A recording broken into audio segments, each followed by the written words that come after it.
शांति। ओम शांति। ओम शांति। अभी अभी बहुत सुंदर गीत सुना। बीती बातों को बिंदु धरो, बिंदु बनो और बिंदु को याद करो। आत्मा, परमात्मा और ड्रामा, ये तीन बिंदु या कहेंगे तीन फुल स्टॉप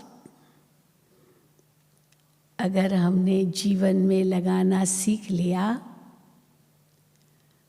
तो हमने अपना ब्राह्मण जीवन सफल कर लिया। वैसे भी कहते हैं मनुष्य जीवन अति दुर्लभ है, हीरे तुल्य है, और उसमें भी यह ब्राह्मण जीवन तो अति अति दुर्लभ है। मनुष्य जन्म तो हम 84 लेते ही हैं, लेकिन ये ब्राह्मण जन्म केवल एक ही मिलता है। जिस जीवन में हमें परमात्म प्यार मिलता है, परमात्म शिक्षाएं मिलती है,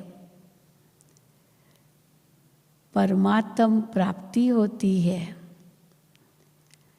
परमात्मा से मिलन मनाकर हम अपनी स्थिति को सर्वोच्च बना सकते हैं।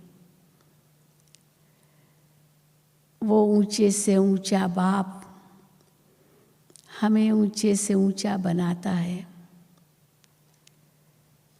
केवल मनुष्य से देवता नहीं, लेकिन सारे विश्व का मालिक।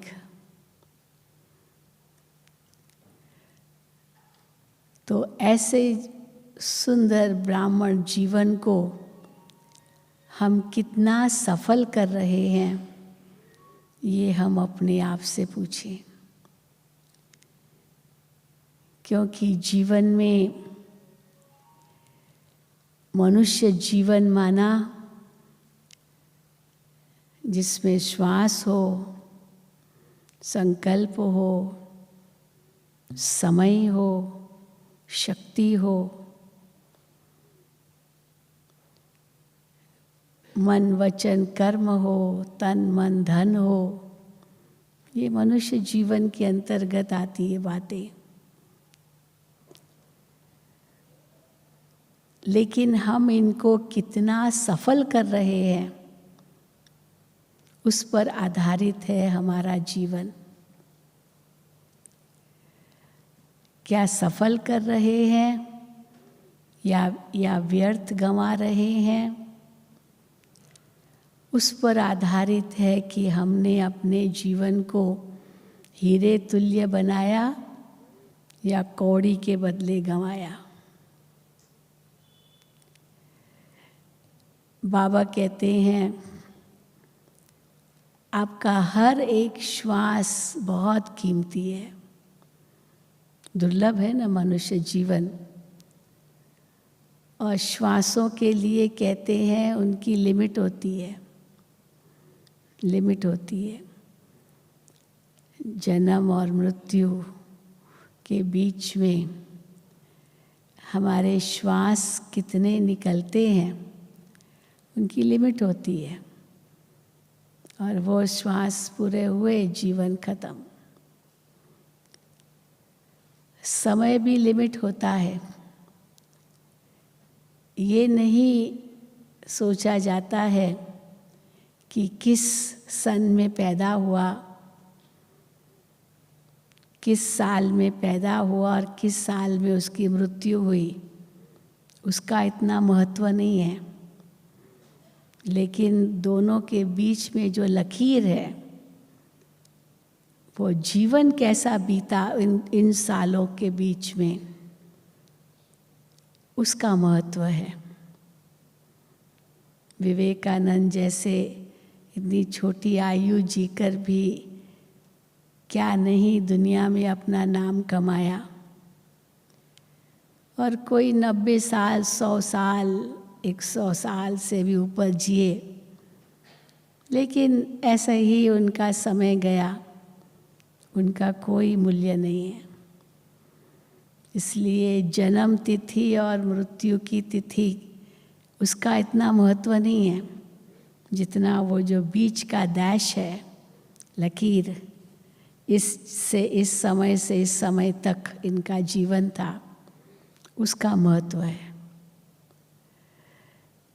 और उसी जीवन में उसका श्वास भी है, उसका समय भी है, उसके संकल्प भी है, उसकी शक्ति भी है, उसकी संपत्ति भी है, उसके संबंध भी हैं, उनके संपर्क भी हैं, उनका तन है, मन है, धन है, मन वचन कर्म है। और उसको कितना सफल किया उस पर आधारित है उसका जीवन। इसलिए बाबा कहते हैं कि हमें किन किन बातों पर ध्यान देना होगा ताकि ये सब हमारा सफल हो। क्योंकि जन्म लिया, एक दिन मर गए, तो बाबा कई बार कहते हैं ना, कहावत भी है कि जानवर भी ऐसे करते हैं, कीट, पशु, पक्षी, प्राणी मात्र, वो भी ऐसे ही है उनका। और मनुष्य जीवन का भी अगर ऐसा ही हो तो फिर उनमें और हमारे में अंतर ही क्या है। खाना पीना, सोना, लड़ना झगड़ना, ये तो वो भी करते हैं, वो योनियाँ भी उनमें भी है। पर मनुष्य जन्म जो अति दुर्लभ गाया हुआ है, उसमें भी ब्राह्मण जीवन, अंतर तो है ना। तो इसीलिए बाबा ने हम बच्चों को बहुत सी धारणाएं दी है जिसके आधार से इस जीवन को हम सफल कर सकते हैं। पहले तो हमें इतना ध्यान भी नहीं था, हम समझते थे जैसे सब जी रहे हैं हम भी जी रहे हैं। लेकिन भगवान ने आकर के हमारे ऊपर बहुत बड़ी जिम्मेदारी रखी। जैसे किसी के ऊपर जिम्मेदारी नहीं होती है तो बस खाओ पियो मौज करो, नाचो गाओ, हाँ, ये इसी में अपना समय बिताता है। बचपन में तो यही किया ना, कोई जिम्मेदारी थोड़ी होती है, बहुत समय है, तो खेल कूद में ही वो समय चला जाता है। लेकिन जैसे बड़े होते हैं, जिम्मेदारियां आती है तो थोड़ी गंभीरता भी आती है। फिर बुढ़ापा आता है तो फिर समझते बस अभी तो पूरा हुआ हमारा जीवन, अभी तो जाना है। आज भी बाबा ने कहा नवान परस्त अवस्था, लेकिन उसमें भी कोई लक्ष्य तो होता नहीं है। हाँ, बस एक दिन मर जाना है। लेकिन बाबा ने हम बच्चों को ये ब्राह्मण जीवन इतना दुर्लभ है, जिस जीवन में तुम भगवान के मददगार बनते हो, भगवान हमसे कुछ चाहता है, ये कभी पहले सोचा था क्या? हमने यही सोचा था कि भगवान से हम कुछ लेवे। हम चाहते थे भगवान से कुछ मिले, इसलिए मंदिरों में जाकर भगवान से मांगते ही रहते थे, बच्चा दो, धन दो, स्वास्थ्य दो, ये दो, वो दो।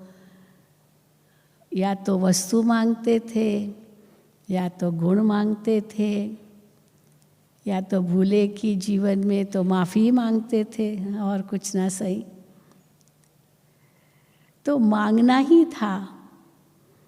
हमारी चाहनाएं, हमारी इच्छाएं, वो हम भगवान के आगे रखते थे। लेकिन ये हमें पता नहीं था कि भगवान भी हमसे कुछ चाहते हैं।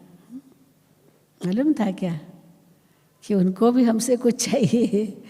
हम तो समझते थे कि परमात्मा तो सर्वशक्तिवान है, वो जो चाहे सो कर सकता है, वो हमसे थोड़ी कुछ चाहेगा, हम तो उनके आगे कुछ भी नहीं है। अब सूरज को दीपक क्या रोशनी दिखाएगा?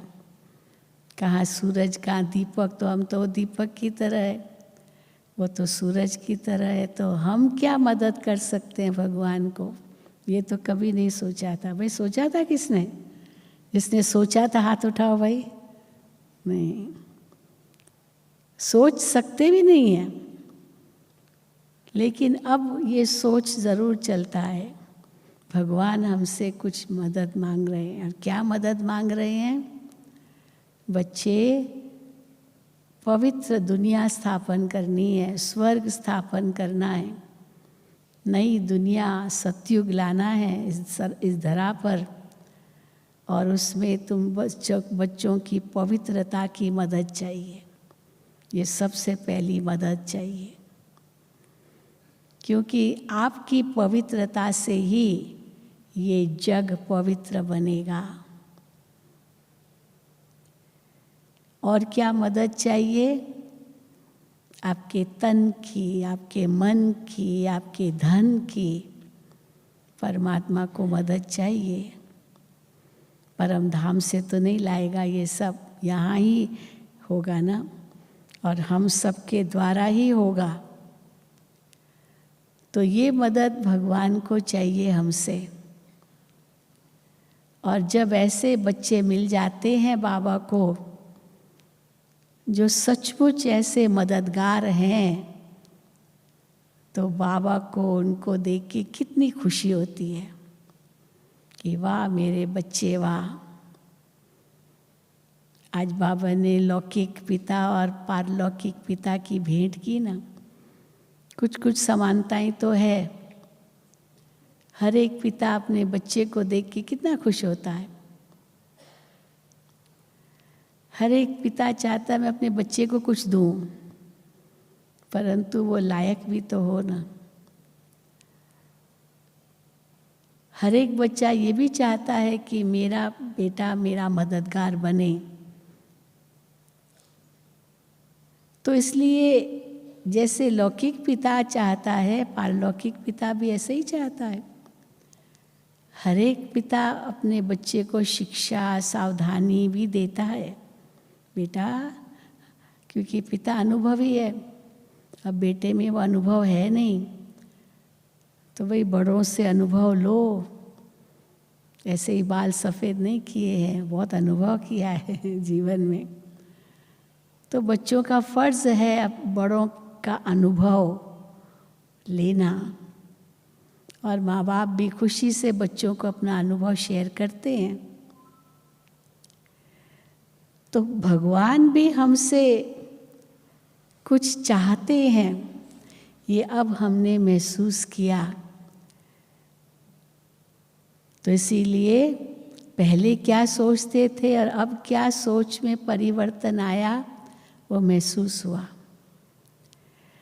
और उस अनुसार हम अंदर में एक संकल्प करते हैं कि हाँ बाबा, हम आपका नाम अवश्य रोशन करेंगे। आप जो हमें कहेंगे हम अवश्य वो जीवन में लाएंगे, धारणा करेंगे, प्रतिज्ञा करेंगे।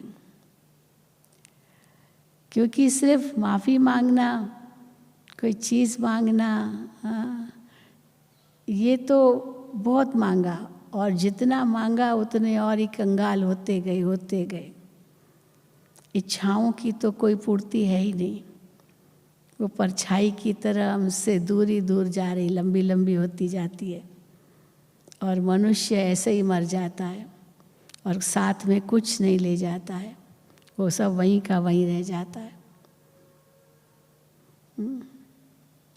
इसलिए बाबा कर्मों पर इतना ध्यान खिंचवाते हैं, क्योंकि अगर हम कुछ ले जाते हैं अपने साथ, वो हमारे कर्म जो संस्कार के रूप में हमारे साथ चलते हैं। और अगर कुछ लाते हैं इस दुनिया में, तो वो भी हमारा भाग्य जो हम संस्कार के रूप में लाते हैं, वही कर्म भाग्य बन जाता है, संस्कारों में समा जाता है। और उसी अनुसार मन बुद्धि भी चलता है, उसी अनुसार फिर आगे का जीवन अपनी जीवन यात्रा चलती है। लेकिन अभी का जो समय है वो बिल्कुल अलग है। वैसे तो क्षणे क्षणे परिवर्तन होता ही रहता है संसार में, हर सेकंड परिवर्तन होता है। इस दुनिया में सब कुछ परिवर्तनशील है, कुछ भी एक जैसा नहीं है। परिवर्तन, बस एक घड़ी का दूसरे घड़ी में परिवर्तन, केवल एक परिवर्तन शब्द ही है जो कभी परिवर्तित नहीं होता है। ऐसे कहते हैं परिवर्तन होता है, पर परिवर्तन शब्द कभी परिवर्तित नहीं होता है, वो तो है ही परिवर्तन सदाई। इसलिए इस ब्राह्मण जीवन में अगर सचमुच हमें सफल करना है, जो बाबा ने उस दिन भी कहा कि 5000 वर्ष की भेंट में ये जो संगम का समय है, ये तो केवल कुछ घंटों के समान है, बस घंटे। और इन घंटों में हमें सफल करना है अपना जीवन, जो सारा कल्प हमारा भाग्य बन जाए, केवल आधा कल्प नहीं, सारा कल्प। तो एक तरफ तो बाबा कहते हैं सब बना बनाया है, कुछ भी नया नहीं बन रहा है, पर दूसरी तरफ बाबा ये भी कहते हैं कि तुम सब अभी जो करोगे वो कल्प कल्पांतर प्राप्त करोगे। दोनों बातें विरोधाभासी लगती है, लेकिन है ये सत्य। इसीलिए कहा गया है, हाँ ग्रंथ में जैसे आता है, बनी बनाई बन रही, अब कुछ बननी नाही। जो बना बनाया वही बन रहा है, लेकिन हमें पता नहीं है ना, हमें पता नहीं है, इसलिए हमें बनाना है तो वही बना बनाया ही, कुछ भी नया नहीं बन रहा है, कुछ भी नया नहीं हो रहा है। कोई कहते हैं भाई कैसे पता चले कुछ भी नया नहीं हो रहा है, तो बहुत उदाहरण है उसके, बहुत मिसाल दे सकते हैं, बहुत प्रमाण दे सकते हैं कि मनुष्य भविष्यवाणियाँ कैसे करते हैं। आजकल तो बहुत भविष्यवाणियाँ हो रही है, हर एक देखो अपनी अपनी भविष्यवाणी कर रहा है, तो और सचमुच जैसे कह रहा है वैसे हो रहा है। तो भविष्यवाणियाँ होना, ये करना और फिर उस अनुसार होना, ये सिद्ध करना पहले सिद्ध करता कि पहले से निश्चित था ना, नहीं तो कैसे की भविष्यवाणी। अगर पहले से ही निश्चित नहीं होता तो भविष्यवाणी भी नहीं हो सकती है। तो इससे सिद्ध है कि सब कुछ फिक्स्ड है, लेकिन पता नहीं है, इसीलिए पुरुषार्थ भी करना है। तो जब ये बात हमको समझ में आ जाती है तो सचमुच महसूस होता है कि ये तो सब खेल है, खेल है, क्योंकि कुछ भी नया नहीं है, कुछ भी नया नहीं है। तो खेल माना ही खेल, हाँ, कोई नई बात नहीं है। अब क्रिकेट मैच है, क्रिकेट खेल है, बॉल आता है, बैट से उसको मारते हैं, इतना ही होता है ना, ये होता है ना।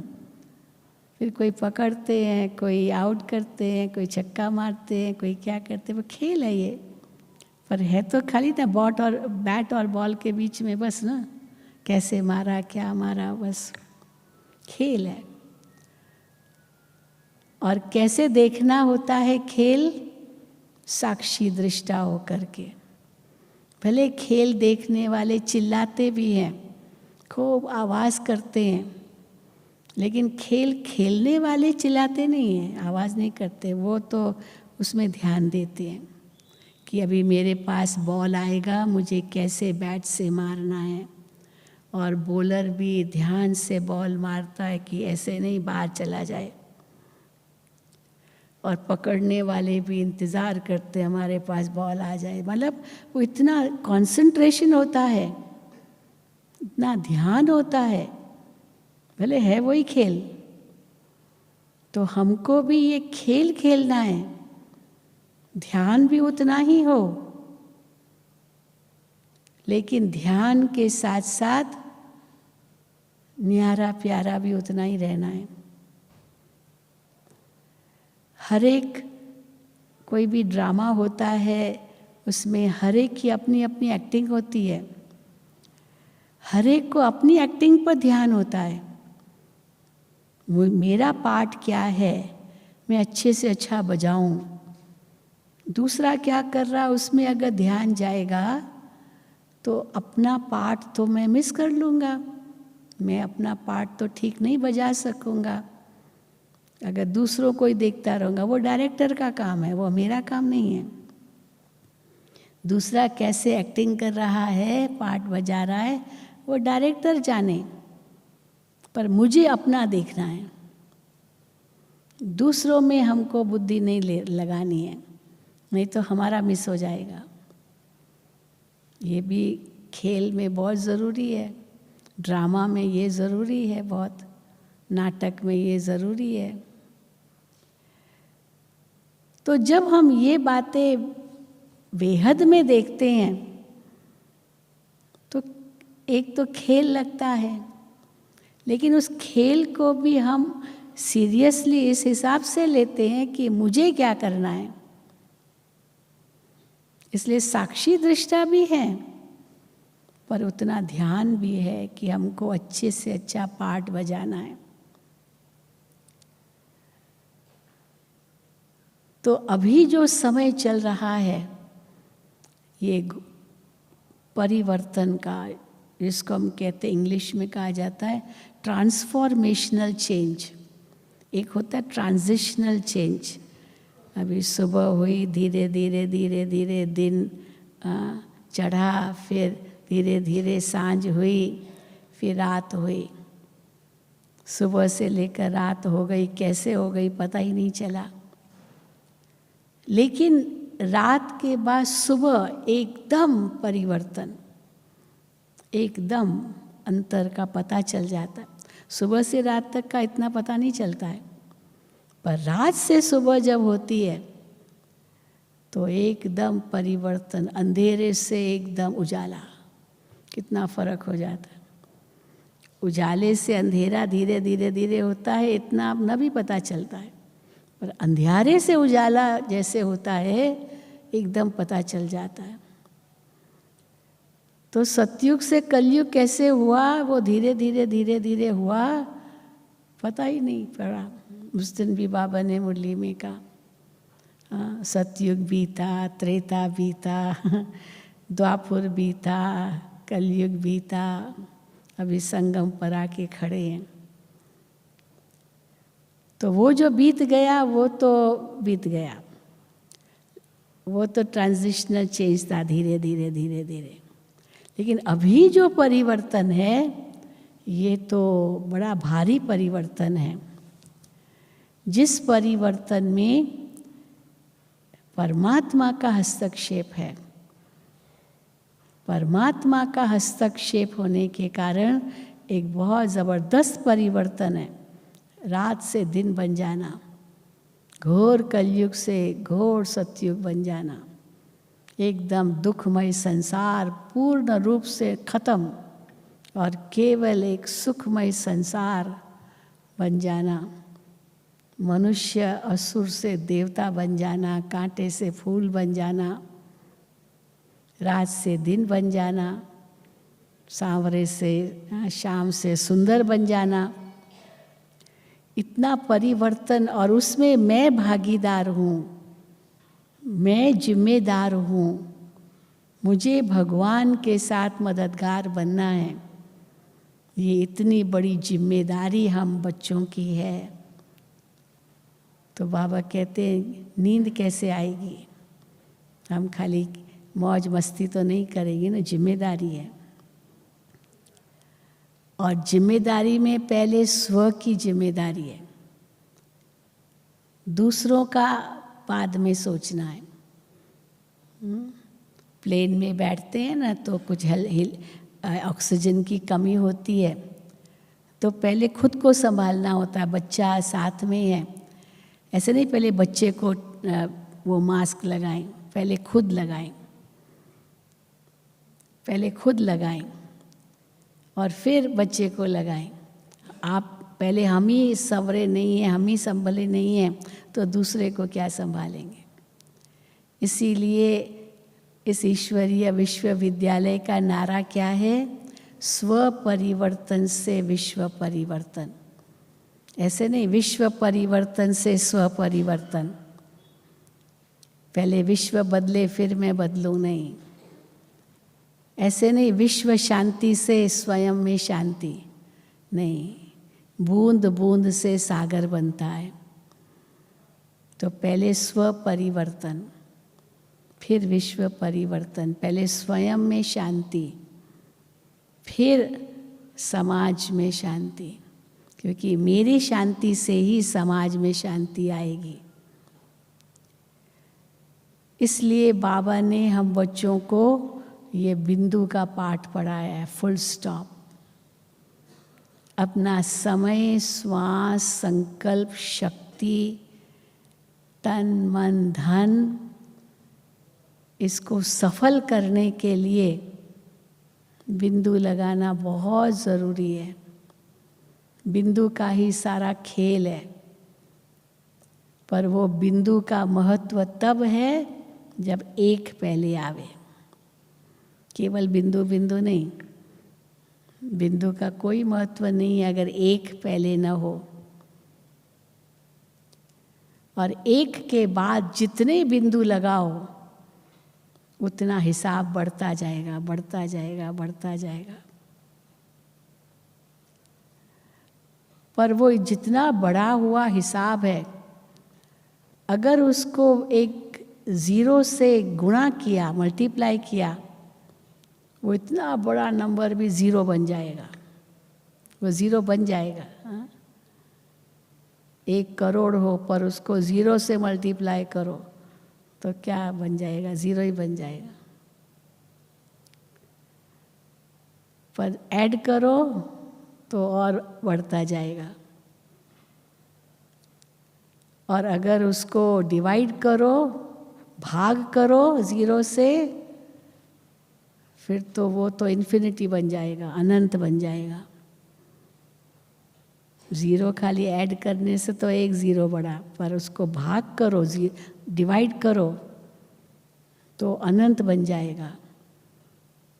तो जितने बिंदु लगाते जाओ उतना हमारा भाग्य बढ़ता भी जाएगा और साथ साथ अखुट भंडारा भरपूर होता जाएगा। इसलिए बिंदु का इतना महत्व है, फुल स्टॉप का इतना महत्व है। और फुल स्टॉप कैसे लगाएं, बिंदु कैसे लगाएं, बाबा हर मुरली में हमको इसकी विधि बताते हैं। मुरली शुरू ही बाबा की इसी से होती है, बच्चे अपने को आत्मा समझ बाबा की याद में बैठो। थोड़ी भी अगर हलचल है, यहाँ वहाँ देख रहे हैं, सोच रहे हैं, बस बाबा आया, एकदम फुल अटेंशन, जो बाबा ने उस दिन भी कहा, सावधान। विश्राम में है तो इधर उधर देखना होता है, पर जैसे ही सावधान हो गया, पीटी होती ना, या एक्सरसाइज करते हैं या वो परेड होती है, सावधान कहा, एकदम अलर्ट। तो बाबा भी कहते हैं बिंदु माना सावधान। मैं कौन, मेरा कौन। तो ये ऐसी सावधानी हमें मिलती है जो हमारा सारा जो भी व्यर्थ है वो 1 सेकंड में खत्म हो जाता है। आत्मा समझ बाबा की याद में बैठो, एकदम सावधान। मैं आत्मा बिंदु यहाँ भ्रकुटी के मध्य विराजमान, मैं शिव बाबा की संतान। तो और सारे व्यर्थ संकल्प खत्म। क्योंकि अधिकतर यही शिकायत है बच्चों की, जिससे भी पूछो यही शिकायत है, बहन जी क्या करें, व्यर्थ संकल्प बहुत आते हैं, व्यर्थ संकल्प बहुत आते हैं। अच्छा पहले ये तो बताओ, जो व्यर्थ संकल्प आते हैं वो किस किस बात में आते हैं, क्या आता है व्यर्थ संकल्पों में? या तो व्यक्ति याद आएंगे, कोई व्यक्ति याद आएगा जो आपका बहुत नज़दीक का संबंधी होगा, वो याद आएगा, या तो कोई वस्तु याद आएगी, है ना। क्या आता है व्यर्थ संकल्पों में, क्या याद आता है, कभी उस पर ध्यान दिया? या तो कोई व्यक्ति याद आएगा, या तो कोई वस्तु याद आएगी, या तो कोई वैभव याद आएगा। हाँ, मेरा धन, मेरी संपत्ति, मेरा मकान, मेरी ज़मीन, या मेरा मामा, चाचा, काका, बेटा, बहू, जो व्यक्ति, या कोई भी वस्तु हमारे, चलो काम की चीज़ सही। और बीती बातें याद आएगी, या तो भविष्य की बातें याद आएगी। और क्या याद आता है, और क्या याद आता है व्यर्थ बातों में? हाँ, अगर वो बातें समय पर आती है, जो उसका अनुकूल समय है, वो व्यर्थ नहीं है। तब आपको मालूम था 11 बजे क्लास है, 10:30 से योग है, हमको टाइम पर क्लास में जाना है, तो ध्यान आया ना कि क्लास में जाना है, और ये क्लास है, ये टॉपिक है, ये आपको सब बताया गया, तो ध्यान में था। तो उस समय आप ध्यान से क्लास में आए। अगर कुछ और बातों में चले जाते होते तो क्लास से ही भूल जाते होते होंगे। कई अभी भी घूम रहे होंगे, है ना, क्लास चल रहा है, पता ही नहीं, भूल भी गए, ध्यान ही नहीं है। और बातों में है तो व्यर्थ अपना समय गंवा रहे हैं, जबकि उनकी ज़रूरत नहीं है उस समय। इस समय यहाँ क्लास में आके बैठना और ध्यान से सुनना, इसकी ज़्यादा आवश्यकता है, क्योंकि इसीलिए आए हो, तो अपना समय सफल कर रहे हो। कोई ऐसे ही बातों में लग गई, इधर उधर की बातें, तो अपना समय व्यर्थ गंवा रहे हैं। तो समय भी व्यर्थ, श्वास भी व्यर्थ, शक्ति भी व्यर्थ। इसलिए बाबा कहते हैं, अगर कोई शिकायत करते हैं कि क्या करे बहन जी, व्यर्थ संकल्प बहुत आते हैं,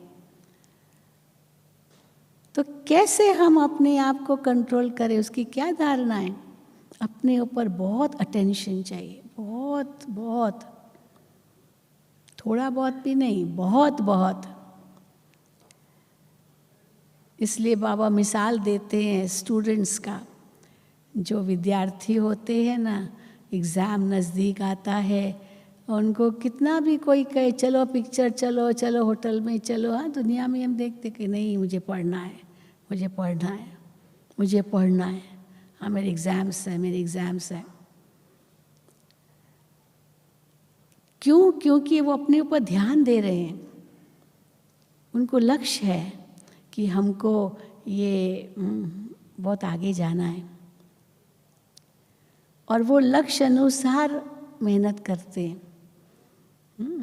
हम मिसाल देते हैं, जैसे कोई ब्राइट स्टूडेंट, होशियार स्टूडेंट, वो मेहनत करता है कि मुझे इस सब्जेक्ट में 100 आउट ऑफ 100 मिलना चाहिए, 1 मार्क भी कम नहीं होना चाहिए। और चलो उसको अगर 90% या 98% भी मिल गया तो भी कहेगा मेरा 2 कम क्यों हुआ, क्योंकि वो 100 से भेंट करता है, 100 की भेंट में 2 कम। और जो विद्यार्थी सदा फेल ही फेल होता रहता है और बाई चांस उस सब्जेक्ट में पास हो गया, हो गया पास, कितना खुश हो जाता है, वह तो पास हो गया, वो तो 0 से भेंट करता है। तो वो 100 से भेंट करता है और दूसरा 0 से भेंट करता है। तो हमको किससे भेंट करनी है? 0 से, क्योंकि कई करते हैं 0 से भी। बहन जी, ज्ञान में आने से पहले मैं बहुत खराब व्यक्ति था। बहुत बुरा था बहन जी, मेरे अंदर सारे बुराइयाँ थी। शराब भी पीता था, सिगरेट पीता था, खूब गुस्सा था, ये था वो था, और वो याद करता रहता है। भले अभी नहीं है तो भी वो याद तो करता रहता है, भूला नहीं है। इसलिए बाबा कहते हैं वो भी भूल जाओ, भूल जाओ, वो तो पूर्व जन्म था। अब पूर्व जन्म आपको याद थोड़ी है, याद है? किसी को भी याद नहीं।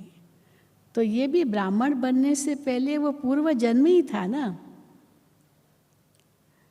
और कई नहीं भूल पाते हैं क्योंकि वो जो परिवर्तन उनके जीवन में आया भी है, उनको समझ में नहीं आता कैसे आ गया ये परिवर्तन, इसलिए वो याद करते रहते हैं।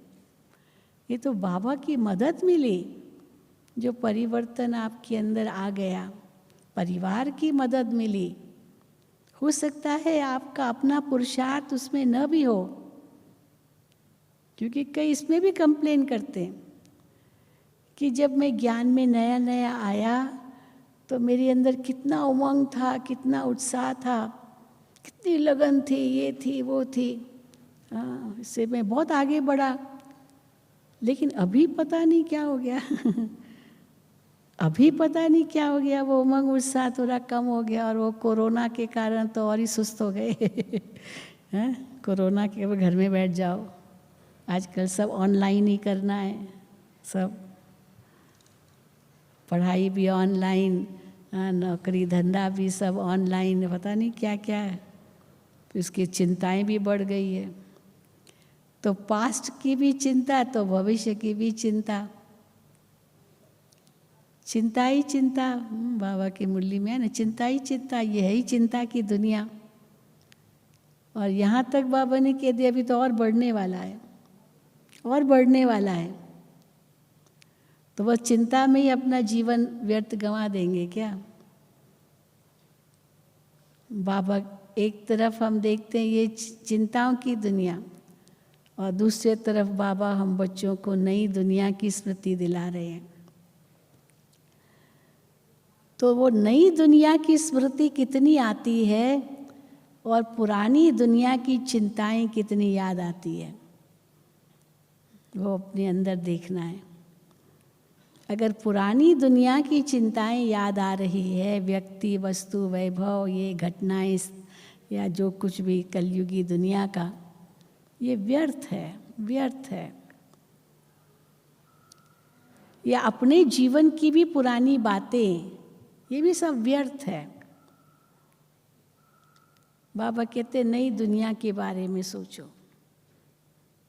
नया मकान पिता बना रहा है बच्चे के लिए, तो बच्चे की बुद्धि पुरानी मकान में थोड़ी रहेगी। वो नया मकान, यहाँ ये करना है, वो करना है, वो करना है, नए मकान में। और पुराने को देखते हुए भी ठीक है, बस थोड़े दिन हैं हम, तो उससे बुद्धि हट जाती। देखो बाबा कितने सुंदर मिसाल देते हैं मुरलियों में।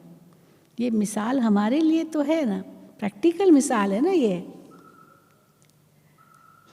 तो हमारे लिए भगवान नई दुनिया रच रहे हैं। ये दुनिया गई की गई। हम दूसरों को भी कह रहे अभी कुंभकर्ण की नींद से जागो, और हम अगर सोच रहे हैं मैं ऐसा था, ये था, वो था, अभी उनमें बुद्धि चली गई, व्यर्थ समय, श्वास, संकल्प शक्ति लगाई, तो फिर ये बाकी का जीवन भी ऐसे ही चला जाएगा। इसलिए अभी आवश्यकता है बिंदु लगाने की। और कैसे बिंदु लगाओ? जो कुछ हुआ अच्छा हुआ। ये गीता का ही सार है ना, जो हो रहा है अच्छा हो रहा है, ये सचमुच सोचते हो, और जो होगा वो और भी अच्छा होगा, क्योंकि हम तो फरिश्ता बन के उड़ेंगे, हमें तो घर जाना है, बाबा आया है लेने के लिए। हम कई बार सोचते हैं, शिव को याद करते, ये महाकालेश्वर का जो मंदिर है उज्जैन में, महाकाल को याद करते हैं। तो महाकाल को याद करना माना क्या?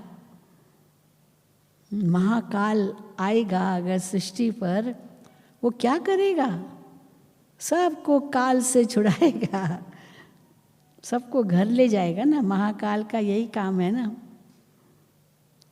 तो शिव बाबा महाकालेश्वर आया है, महाकाल का रूप, सबको घर ले जाने के लिए। ये मृत्यु नहीं है, ये फरिश्ता बनने की विधि है। ये पुरानी खाल को उतारने का तरीका है और नई चमड़ी लेना है, हाँ, नई खाल लेनी है, नया वस्त्र धारण करना है। वो सतयुगी वस्त्र, वो सुंदर स्वर्णिम संसार का वस्त्र, वो पवित्र शरीर आत्मा को मिलना है। उसके लिए फिर इसको भूलना पड़ेगा। अगर इसकी स्मृति रहेगी फिर वो उसकी खुशी तो आएगी नहीं, क्योंकि इसकी स्मृति है। फिर भले बाबा कहते तन चाहे कितना भी रोगी हो खींचेगा अपनी तरफ, क्योंकि फिर भी देह अभिमान तो है ना, आत्मा देह के अंदर तो है। लेकिन उस समय भी वो खुशी खुशी से हिसाब किताब चुकतू कर रहे हैं, ये बाकी थोड़ा सा है, बस हम तो जा रहे हैं, हम तो जा रहे हैं। तो ऑटोमेटिकली व्यर्थ को बिंदु लग जाएगा। कई बार ट्रांसफ़र होते हैं ना, अभी ट्रांसफ़र हो रहे हैं तो कई और बातें आएगी, भाई मैं तो ट्रांसफ़र हो रहा हूँ, मेरी तो भी ट्रांसफ़र हो रही है, अभी यहाँ से मेरा लंगर उखड़ गया है, अभी मैं तो जा रहा हूँ। तो मैं जा रहा हूँ यही बुद्धि में आएगा, तो वहाँ की बातें बुद्धि में नहीं आएगी। तो क्या सचमुच हमारा लंगर उठा हुआ है, हमारा बोट जा रहा है? ये हमें डर नहीं है कि ये हमारी बेड़ी डूबेगी, क्योंकि हमें पता है सच की नाव डोलेगी लेकिन डूबेगी नहीं। कल भी बाबा ने कहा सच तबीठो नच। सच्चा व्यक्ति वो तो नाचेगा, उसको कोई डर नहीं है, क्योंकि वो सच्चाई के मार्ग पर है। जो झूठा होगा ना वो डरता ही रहेगा अंदर। तो सत्य परमात्मा ने सत्य ज्ञान देकर सतयुग की स्थापना कर रहे हैं, उसके लिए हमें सच्चा बनाया है। हमारा मन बुद्धि एकदम साफ स्वच्छ हो, और उसके लिए बाबा कहते हैं बिंदु लगा सको, बहुत ज़रूरी है। तो एक तो ड्रामा का इतना ज्ञान पक्का हो, इतना पक्का हो, जिसमें बाबा कहते हैं ड्रामा के राज में जो 3 मुख्य बातें हैं वो हर वक्त पक्की होनी चाहिए। कौन सी? सबसे पहली बात, नथिंग न्यू, कुछ भी नया नहीं है, कोई भी बात नई नहीं है। अब नई नहीं है तो आश्चर्य तो खाएंगे नहीं। आश्चर्य तब खाते जब कोई नई बात हम सुनते हैं। अच्छा, हाँ कहेंगे अच्छा, माना एक नई बात लगी।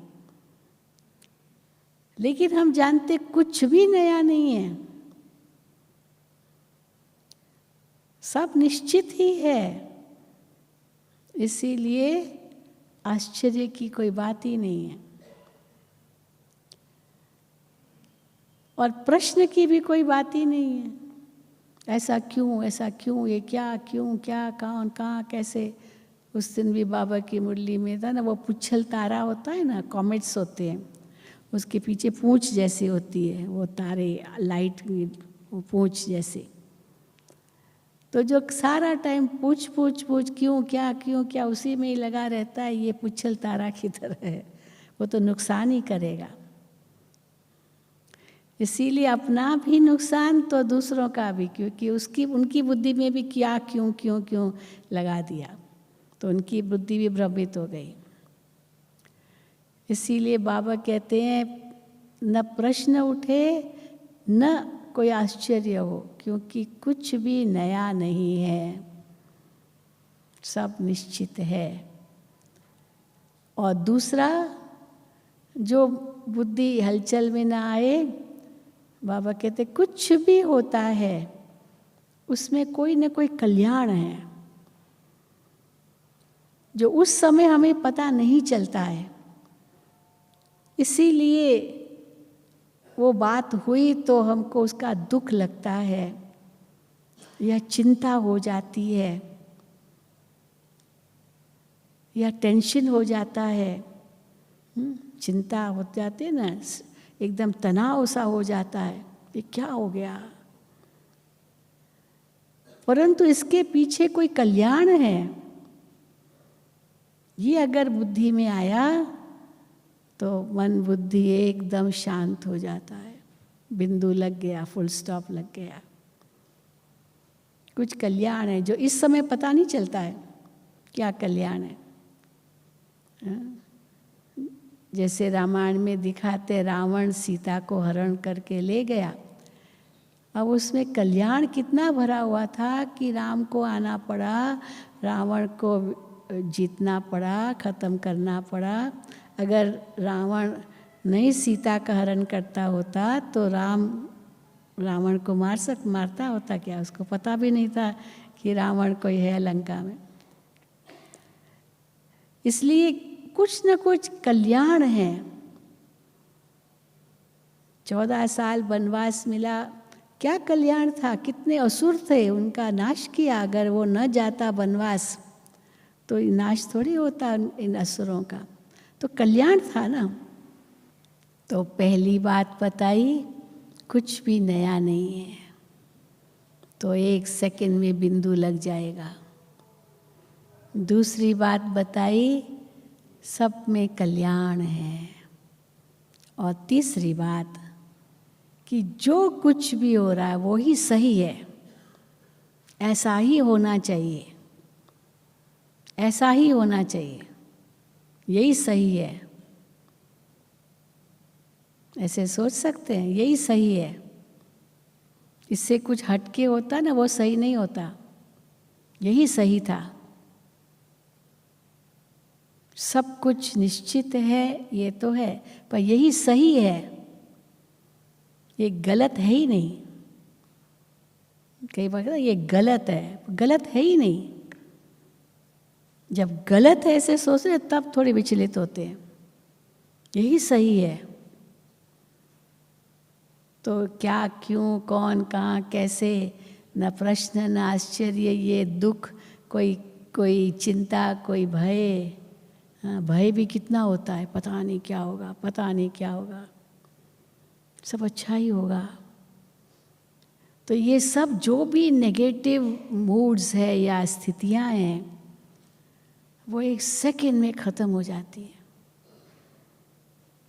और सचमुच साक्षी दृष्टा होना वो सहज हो जाता है, बिल्कुल स्थिर हो जाते, एक रस अवस्था हो सकती है। 1 सेकंड में बिंदु लग जाता, 1 सेकंड में फुल स्टॉप। और फिर बाबा कहते हैं, और 1 सेकंड में बिंदु लगाना माना मेरा साथी कौन है। क्यों हलचल में आते हैं? क्योंकि हम भूल गए हैं कि मेरा साथी कौन है। उस साथी को कभी भी भूलो मत, वो सदा मेरे साथ है। भले दिखाई नहीं देता, क्योंकि देहधारी दिखाई देता है, पर वो सदा साथी नहीं है। कभी भी छोड़ सकता है, कभी भी धोखा मिल सकता है, लेकिन वो साथी सदा साथ है मेरे। चाहे पीछे वो गार्ड बन के हमारी रक्षा कर रहा है, चाहे आगे मेरा गाइड बन के मुझे चला रहा है, चाहे साइड में मेरा हाथ पकड़ करके मुझे चला रहा है, चाहे मेरे सिर के ऊपर आशीर्वाद का हाथ उनका है ही। जैसे वो बड़े वीआईपी कहीं जाते हैं तो उनके बॉडीगार्ड्स होते हैं, देखते हैं ना मोदी जी को, कितने सारे काले काले कोट पहने हुए, वो सब उनके इर्द गिर्द ही घूमते रहते हैं। कोई ऐसे नज़दीक भी नहीं जा सकता है जब तक वो उसको अलाउ ना करे। तो ये सब उसके बॉडीगार्ड्स हैं, चारों ओर वो घेराव में ही रहता है। तो क्या हम ये समझ सकते हैं कि ये हमारे चारों ओर घेराव में शिव बाबा है, सर्वव्यापी है। और अगर कुछ हुआ भी, इसमें भी कोई कल्याण था, कोई राज था, कुछ अनुभव बढ़ाने की बातें थी। किसी ने बहुत सुंदर एक कहावत कही है, a wrong judgement leads to a bad experience. अब अभी गाड़ी चला रहे हैं, एक रॉन्ग जजमेंट लिया। आज भी हम ऊपर से आ रहे थे, कि एक एक्सीडेंट हो गया बीच में, वो मोटरसाइकिल वाला आ गया, ट्रक वाला वहीं आ गया। अब बताओ, मोटरसाइकिल वाले समझते हम तो कहीं से भी घुस जाएंगे बहुत अपने आप को होशियार समझते हैं, परंतु वही धोखा होता है। कितनी देर तक रुकना पड़ा, शीशा टूट गया, ये ट्रक का या जो गाड़ी पता नहीं क्या था, बहुत कुछ था। कितनी देर फिर आपस में लड़ते रहेंगे।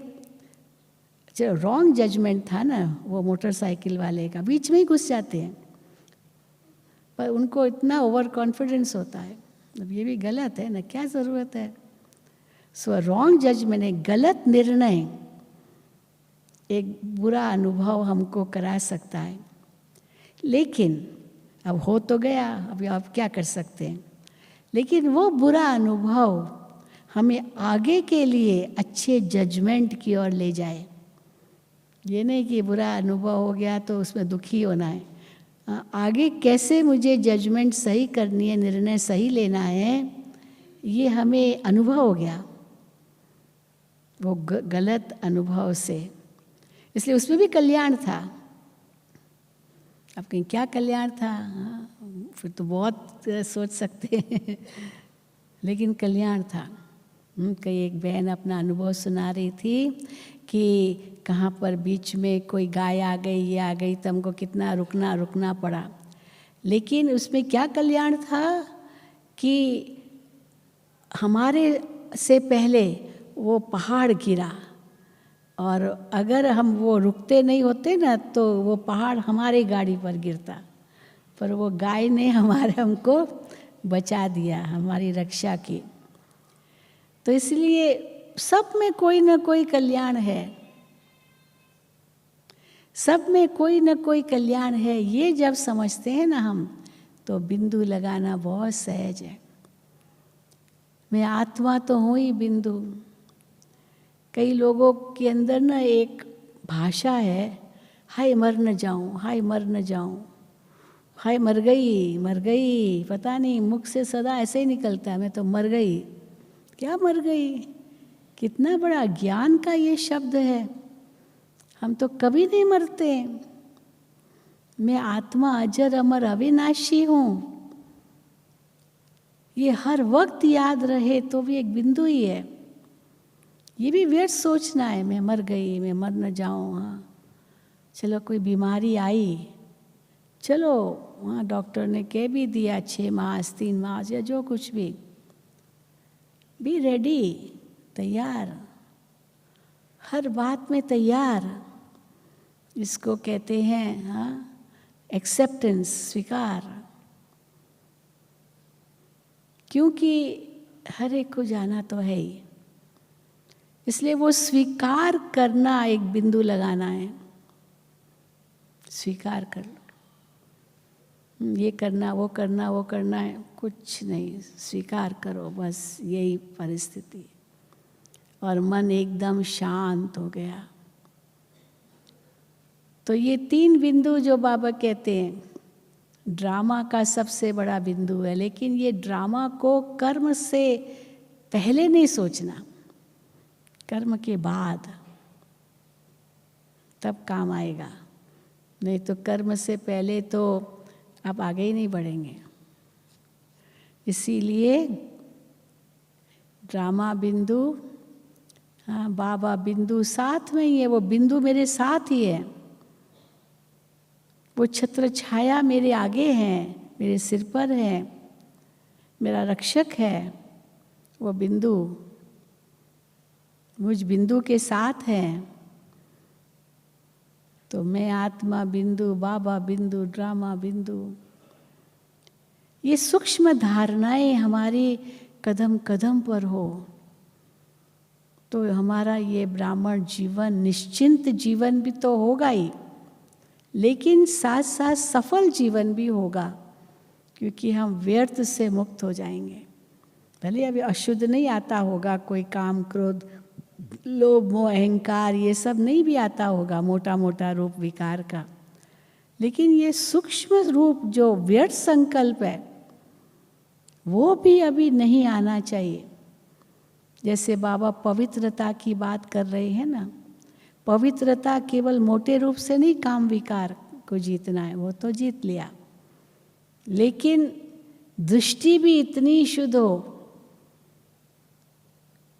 स्वप्न भी इतना ही शुद्ध हो, क्योंकि स्वप्न में भी कैसे ये विकार आता है, वो भी इतना ही शुद्ध हो। पर उसके लिए देही अभिमानी स्थिति बहुत काल की चाहिए।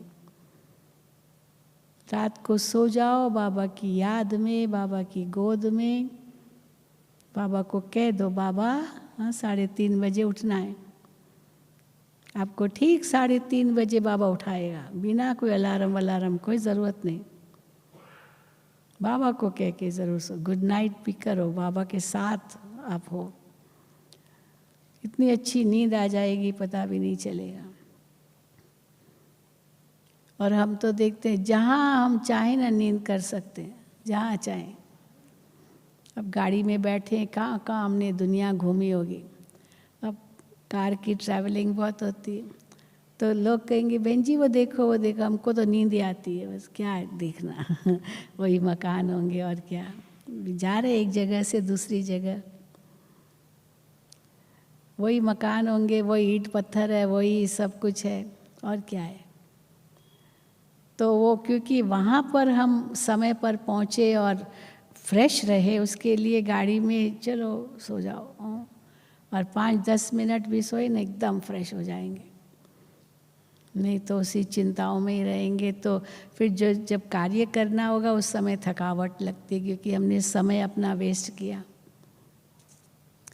तो इसीलिए कैसे अपना बजट भी बनाना है, अपनी सारी ये हमारे एसेट्स है, हमारा समय, हमारा श्वास, हमारी संकल्प, हमारी शक्ति, ये हमारा खजाना है इस संगम युग का।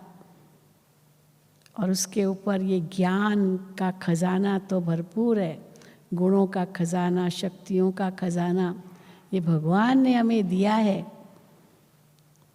उसका कितना हम सदुपयोग कर रहे हैं, जो आज भी बाबा ने कहा मनन शक्ति लाओ तो व्यर्थ खत्म हो जाएगा। आज का वरदान, कोई भी व्यर्थ संकल्प चले तुरंत ज्ञान का मनन चिंतन करो, 1 सेकंड में वो व्यर्थ खत्म हो जाएगा।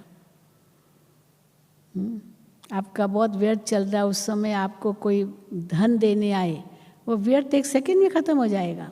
ये ज्ञान धन मिल रहा है तो व्यर्थ तो 1 सेकंड में खत्म हो जाना चाहिए। अगर इस सचमुच ज्ञान को धन मानते हैं तो ये धन है, गुणों का धन है, शक्तियों का धन है, ये संपत्ति है। और वो भगवान हमको दे रहे हैं। मैं कितना भरपूर हो रहा हूँ, कितनी भरपूर हो रही हूँ, तो और जगह बुद्धि क्यों जाएगी? ठीक है। अब ऐसे अपने आप को अनुभव करो, तभी हम बैठेंगे योग में और यही अनुभव करेंगे। ठीक है। तो बहुत अच्छा लगा। गुजरात ही है ना, गुजरात अधिकतर तो गुजरात ही होगा। बाबा गुजरात को कहते हैं हाँ पड़ोसी, दूसरा कमरा। कई बार बाबा कहते थे, अब एक बाप दादा भी, कि ताली बजाओ और आ जावे। इतना नज़दीक है। मैंने इतना बस खाली आवाज़ किया और वो सामने ने सुन लिया और आ गया। तो इतना नज़दीक है गुजरात। बहुत लकी हैं आप सभी। हाँ, इस कोरोना के काल में भी आप पहुंच गए। लोगों ने बोला होगा अरे मत जाओ मत जाओ मत जाओ, और आप निर्भय बन कर के आ गए बाबा की शक्ति के साथ, मदद के साथ। पर हाँ, सावधान तो रहना ही है, ऐसे नहीं कि नहीं रहना है। हाँ, मास्क लगा के रखना है, थोड़ी दूरी बनाए रखनी है, हाथ धोना है। ये 3 बातें तो बार बार आता रहता है कि ये करना है, तो वो तो करना ही है। अपनी रक्षा तो उस भले बाबा है, लेकिन हिम्मत तो हमें रखनी है ना। हिम्मत रखते हैं तो बाबा की मदद मिलती है। 1 सेकंड में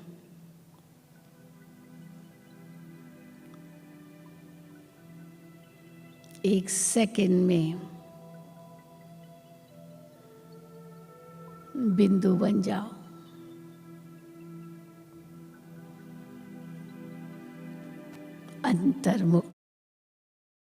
अंतर्मुखता की गुफा में मैं आत्मा विराजमान हूँ। अकाल तख्त पर स्थित हो जाओ। भ्रकुटी सिंहासन पर विराजमान मैं आत्मा,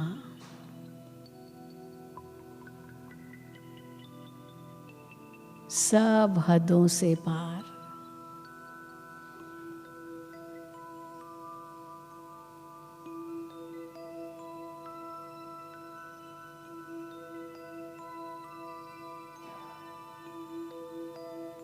मैं आत्मा,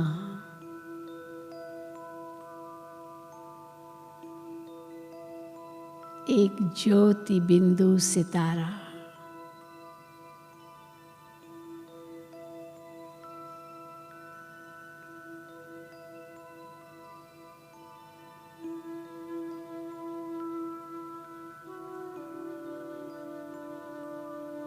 प्रकाश स्वरूप तेजोमय सितारा हूँ।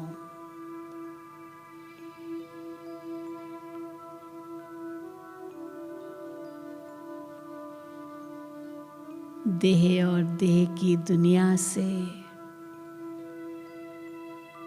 बिल्कुल उपराम हूँ।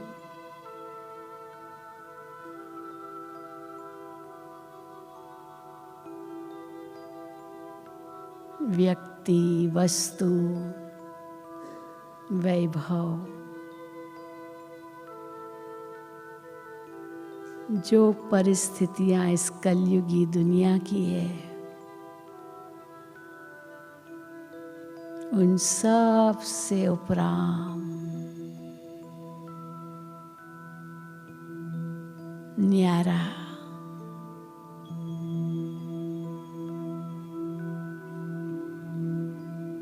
और केवल प्रभु का प्यारा।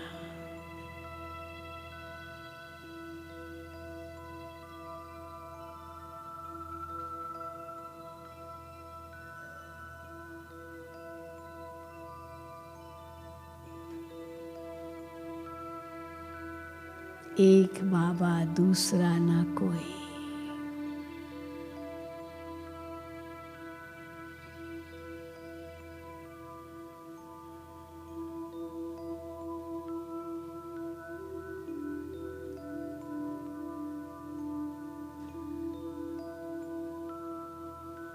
इस दुनिया को देखते हुए भी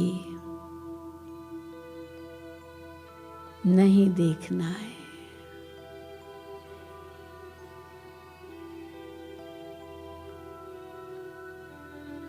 इस संसार की बातें सुनते हुए भी नहीं सुनना है।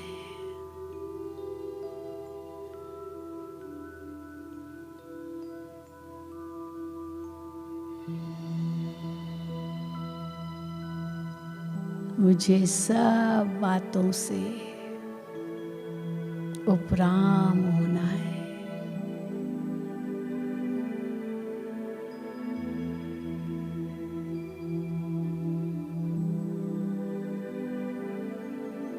कलयुगी दुनिया के हिसाब किताब, कर्मों के बंधन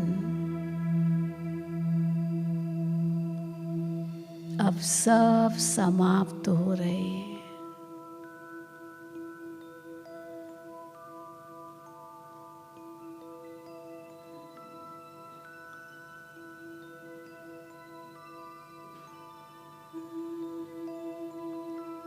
मैं आत्मा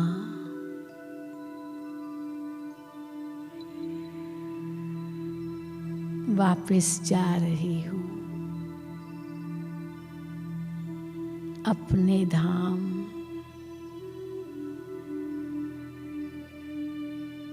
अपने पिता के पास।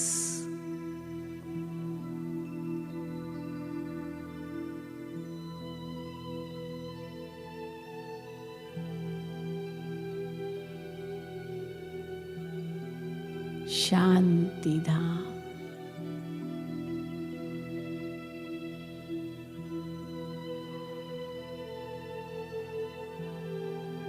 जहाँ मैं आत्मा सर्व बंधनों से मुक्त हूँ, सर्व आकर्षणों से परे हूँ।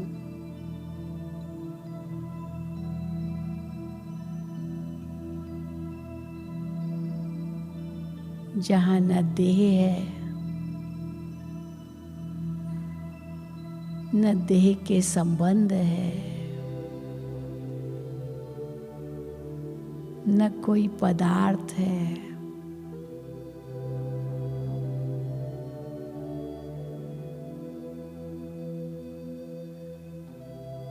जहाँ मैं आत्मा केवल एक बाबा के साथ हूँ।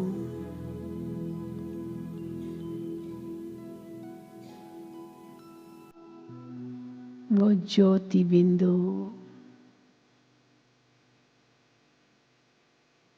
सर्व गुणों का सिंधु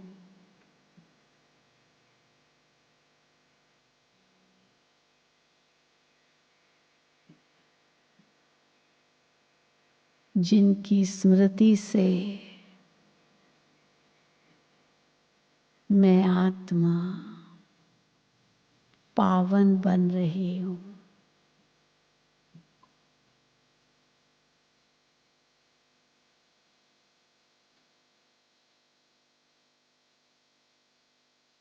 मैं आत्मा शिव बाबा के सानिध्य में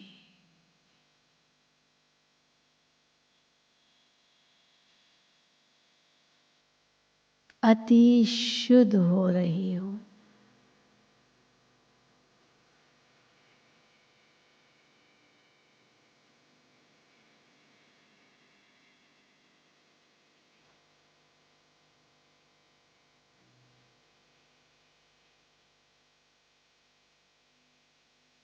मैं आत्मा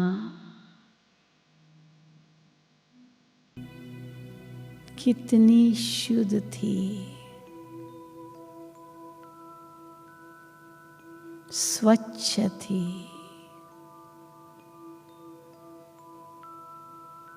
साफ थी।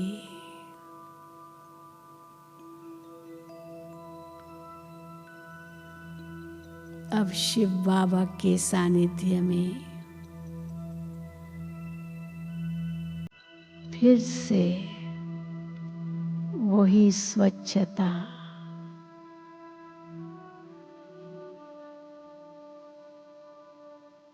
पवित्रता, वो शुद्धि फिर से अनुभव हो रही है।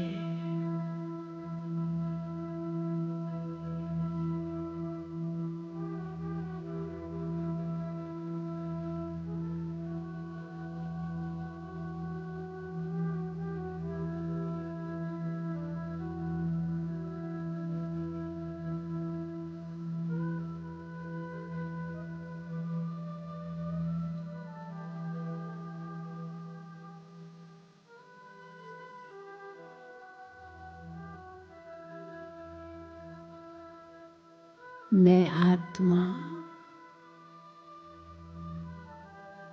शिव बाबा के सानिध्य में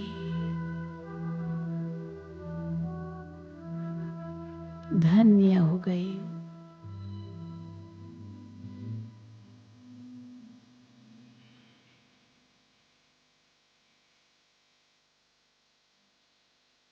जो पाना था वह मैंने सब कुछ पा लिया बाबा।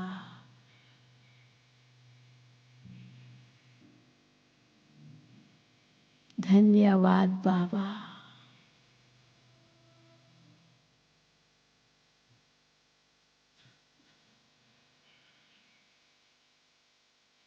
मैं कितनी तृप्त हूँ।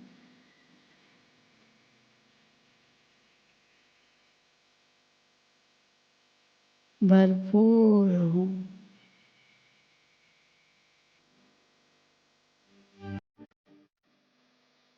संतुष्ट हूँ।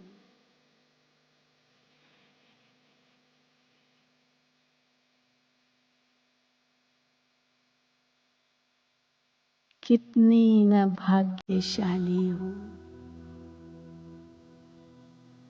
मुझे कौन मिला है।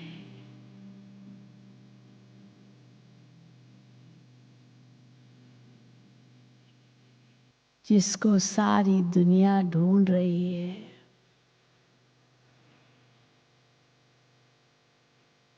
वो मेरा सच्चा साथी है।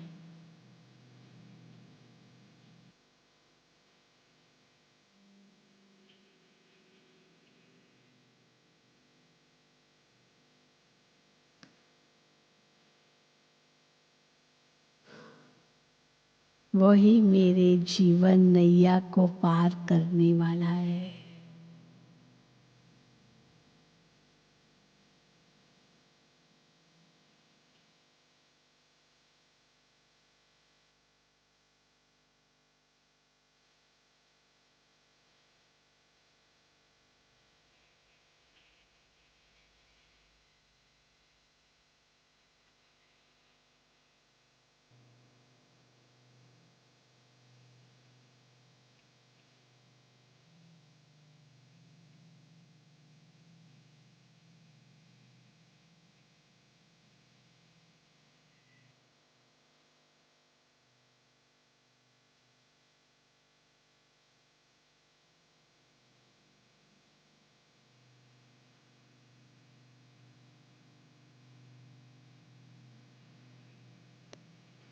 मीठे बाबा,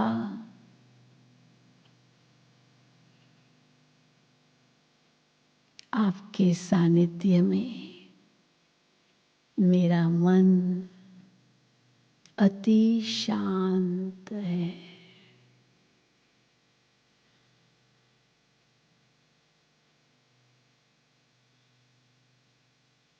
मेरी बुद्धि अति स्वच्छ है, शुद्ध है।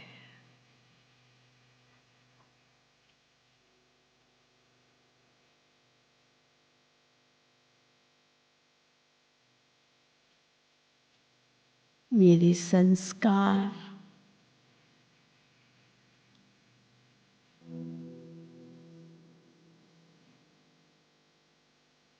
अब श्रेष्ठ बनते जा रहे हैं।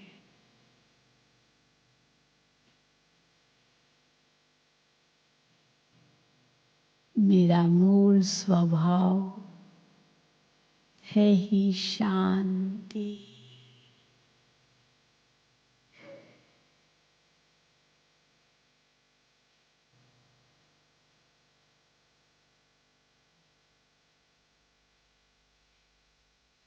शांति की शक्ति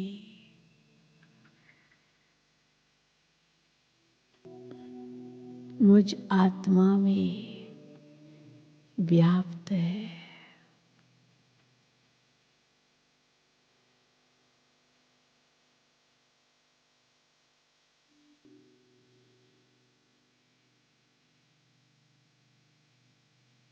अब ऐसी शांति को धारण कर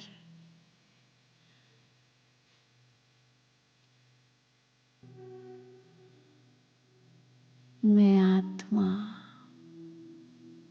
कितनी शक्तिवान बन रही हूँ।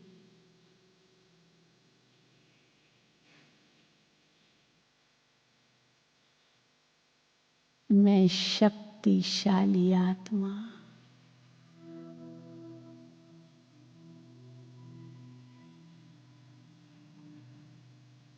माया जीत हूँ।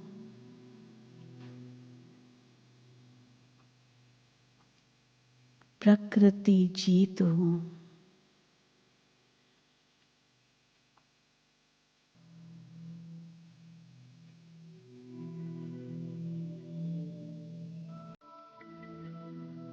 निसंकल्प हूँ।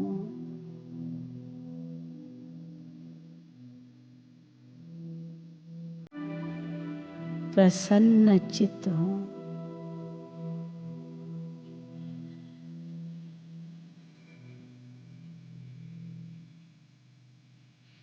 भरपूर हो गई हूँ।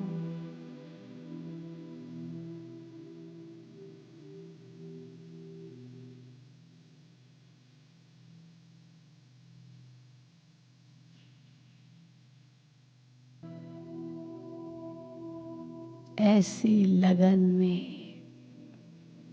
सदा मगन रहूं।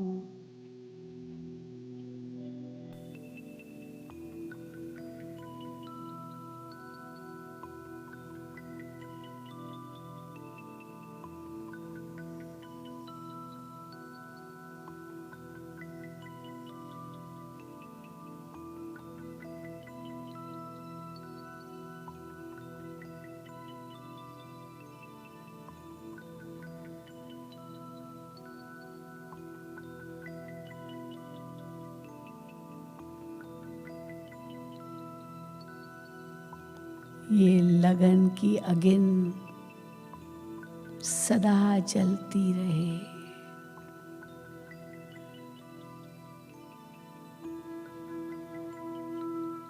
और मैं आत्मा मगन अवस्था में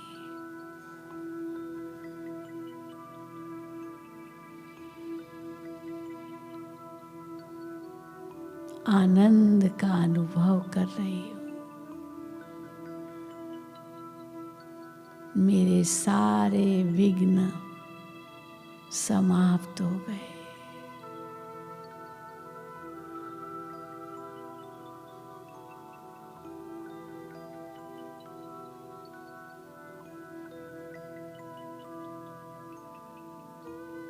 शिव बाबा की शक्ति ने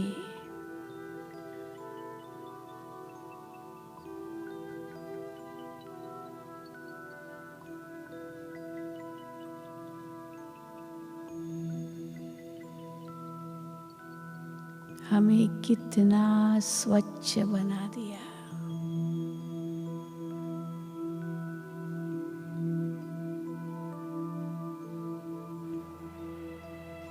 हल्का बना दिया।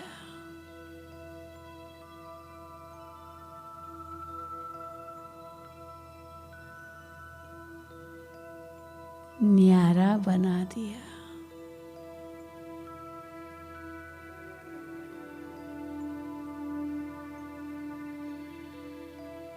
और प्रभु का प्यारा बना दिया।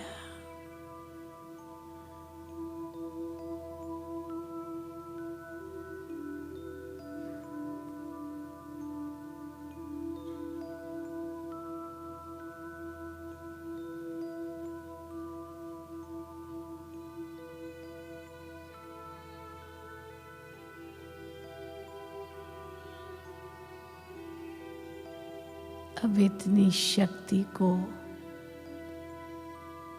स्वयं में समाते हुए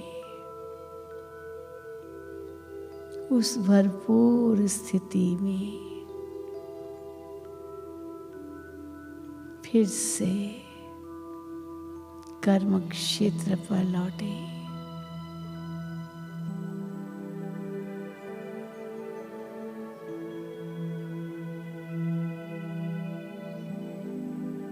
फिर से कर्म करने लिए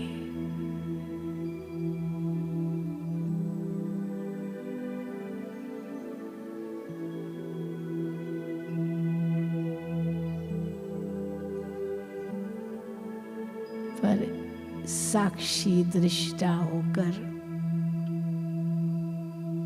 हर दृश्य को देखते हुए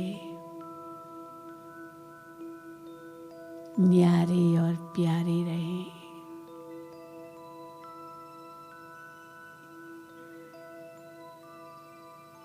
और बाबा की सर्व अपेक्षाओं को पूर्ण करें।